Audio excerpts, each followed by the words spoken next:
They're working on doing a local internet health report. We don't know exactly what that's going to look like, but we really hope that this is just the first of many other communities and people who will be interested in contributing to this project and seeing how this kind of expansive look at the way the internet impacts our lives might be able to be translated and useful in different contexts for different people around the world.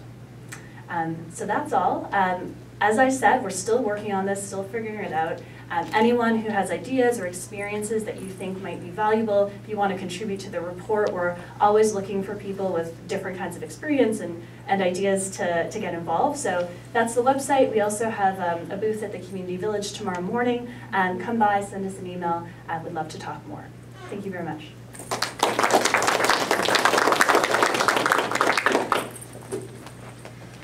Thank you, Sam. Thanks a lot. Claudio, no, thank you very the much. stage is yours.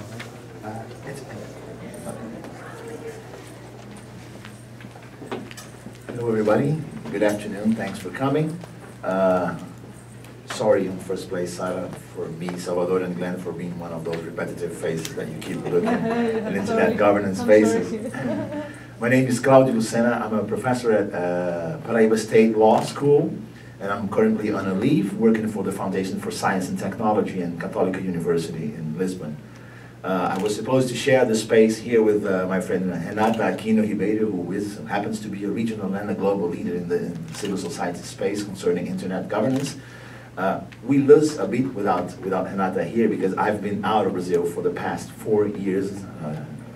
Although I still have contacts, I work in Brazil, I come back, I participate in Brazilian events, but Renata is much more closely connected. So but unfortunately, she wasn't able to come here, and I think I can draw a picture of what's going on.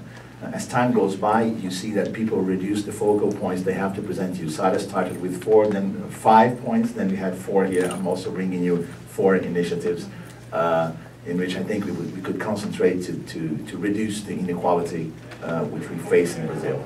By bringing the Brazilian reality to you, I hope I can bring you an interesting case of a place with a lot of differences and a lot of cultural clashes. I think there are more differences than similarities. We are united by one thing, which is the Portuguese language. The other one used to be football until we were hit by a German truck in 2014. Hope we have better luck. But apart from that, we have many regional differences. If you see, the reality of the country shows us many interesting initiatives in internet governance.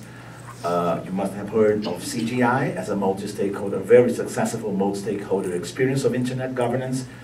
We also have Marco Civil as a collaborative process, and then a Bill of Rights. 2 phases of the Marco Civil are important in this case because the collaborative process of elaboration and discussion was interesting, but also the Bill of Rights as an output was a very interesting initiative to be observed. And Net Mundial, the event, less the initiative, but more the event, was also something to traditional, historic, if you might use this word in internet space, initiatives from Brazil. Recently, we have other initiatives like the Supreme Court decision to establish and conduct public hearings to discuss the block of apps in Brazil in a more open space, which is a more recent. You might have not heard about it yet, but it's certainly going to come up in the internet space. And it might take us to imagine that these initiatives are equally and evenly spread all over the country, and the fact is that they're not. I'm coming from the northeast of Brazil, from a university, from an academic space, and before 2015, when the Internet Governance Forum came to João Pessoa, my hometown, I can speak for my university, for example, the International Relations Department did not have a word and the undergraduate and graduate courses in internet governance, only if someone specifically worked with the matter for a master's or for a PhD. But in the undergrad, there was not a word about internet governance, and the Internet Governance Forum was coming to town.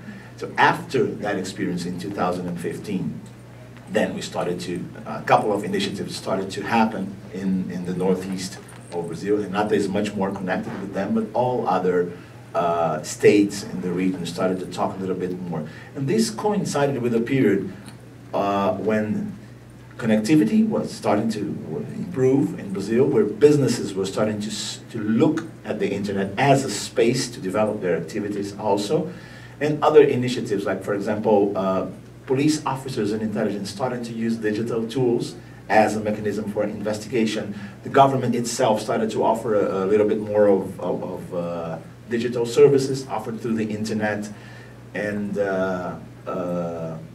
some initiative. The world in the Northeast, which used to be a more separated world, started to happen also on the internet. And then with that period, we started to catalog and observe the initiatives.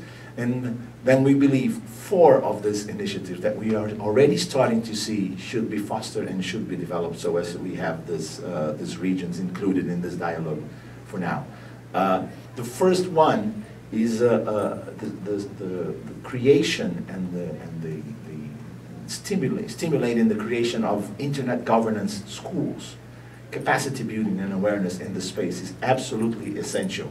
In the region, we have very interesting and solid experiences of internet governance school. We have NASIG, we have the South School of Internet Governance, and we have a Brazilian school on internet governance, which up until now does not happen out of the space of CGI. So in one place in Brazil, we have to consider a country of almost 8,000 kilometers of extension, north-south, and I don't have any idea of the size of the Amazon region. So it's not yet the best idea.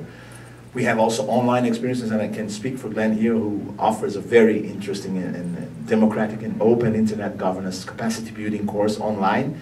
It's a very good start. I think we cannot live without those initiatives, but the physical presence and the exchange that a presential school offers is something we still have to work on. From our university, I'm coming back to Brazil now from October, definitively to take back my position as a professor, and we are already starting to organize a regional state school on internet governance on a permanent basis, and I guess this will offer a little bit more of opportunities for the people who want to build awareness on internet governance. The second initiative I would like to talk about is regional IGFs. I think if you have observed the initiatives last year, I think we started to see many more regional IGFs happening along the world.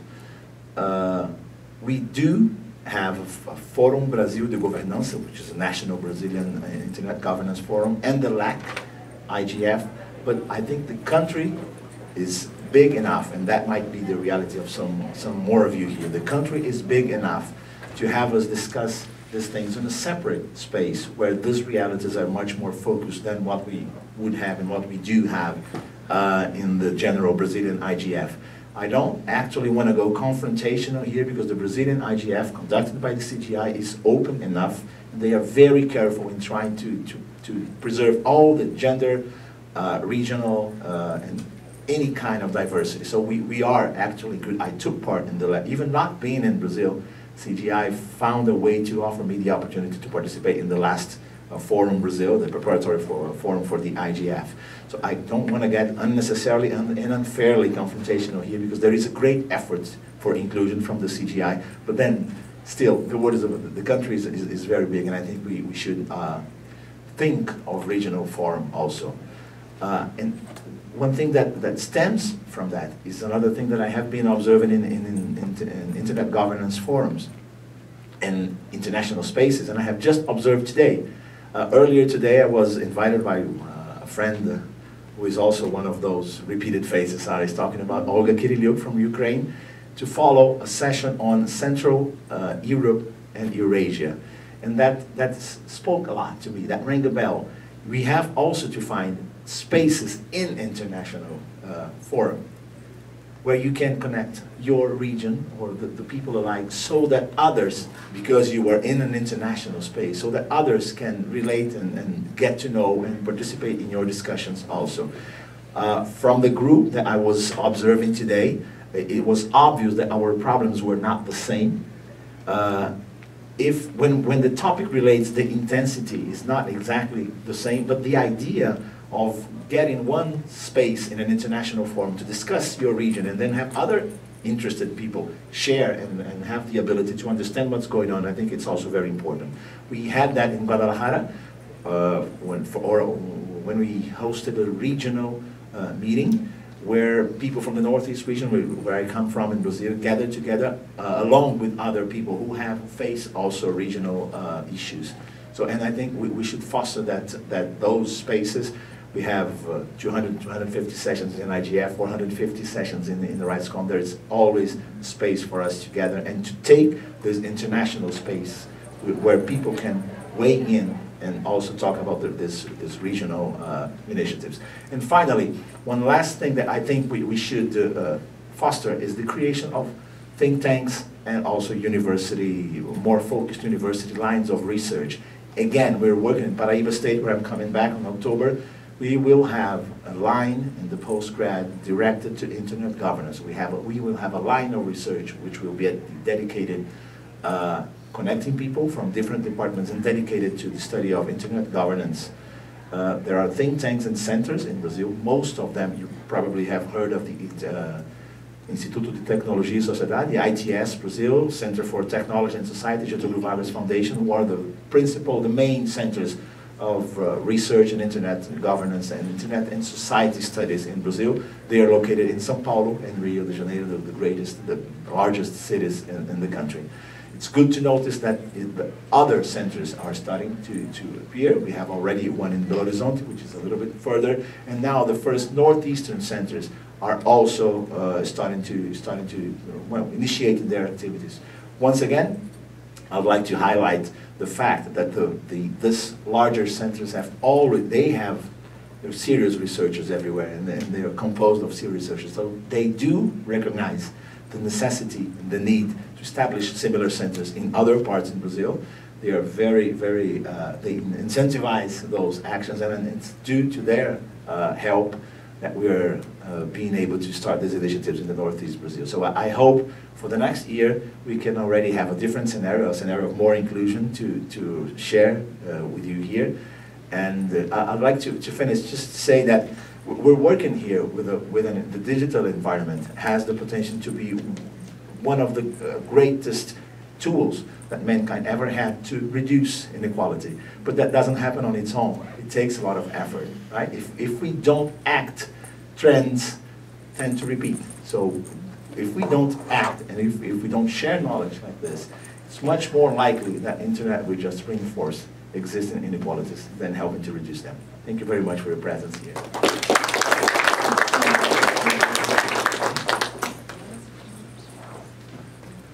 Thank you, Claudio. I think that you saying really very wise words. Inclusion is very important. Internet is a tool for it. We finally get to our last speaker. Hans, the floor is yours. Hello. I have a timer here. So, good afternoon. I'm very pleased and excited to be here and have the opportunity to share a little bit of my world with you today. So the question that I want to talk about is what is actually freedom, or what should freedom be, or what should freedom mean? So it's a little bit different than, I guess, the previous talks, and it's also a little bit different than most of the conference, but I hope you can bear with me. Because I think it can help you, provide you with a sort of new lens to look at some of the issues that we're dealing with in our space, and create sort of new arguments and new ways of thinking about the problems that we are encountering. So I need to start with this story. So it's an article written not too long ago. It is called "The Watchdogs That Didn't Bark," and basically this author argues that it is a bit weird that when Snowden happened not too long ago, there was a whole program from different organizations that were ready to tell the government what they should be doing with surveillance, etc. But when the Cambridge Analytica scandal hit us, there was way less clear stories about what should we do with this opportunity and with this public outcry. Which way should we try and solve this problem? She argues that she said, how could digital privacy advocacy organizations not already have strong proposals for what lawmakers need to do to ensure corporations aren't sucking up inappropriate amounts of data. And I work for a digital privacy advocacy organization called Bits for Freedom, and I recognize this very much. So I wanted to try and understand why that is the case. And for that, I think we need to start with this guy. Is there anybody who knows who this is? No? Great, because I'm going to tell you. This is Isaiah Berlin. He's a very famous professor, and he wrote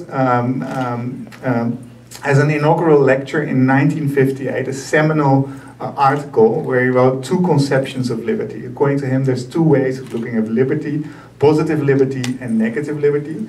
You might have heard of those terms, and I want to focus on the negative term. And it says, what is the area within which the subject is or should be left to do or be what he is able to do or be without any interference? So negative liberty means that there is the absence of interference.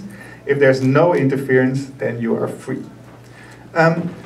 So freedom in that sense is non-interference. And if that is your conception of freedom, and I think that that is the conception that most liberals or maybe even libertarians will have, that is the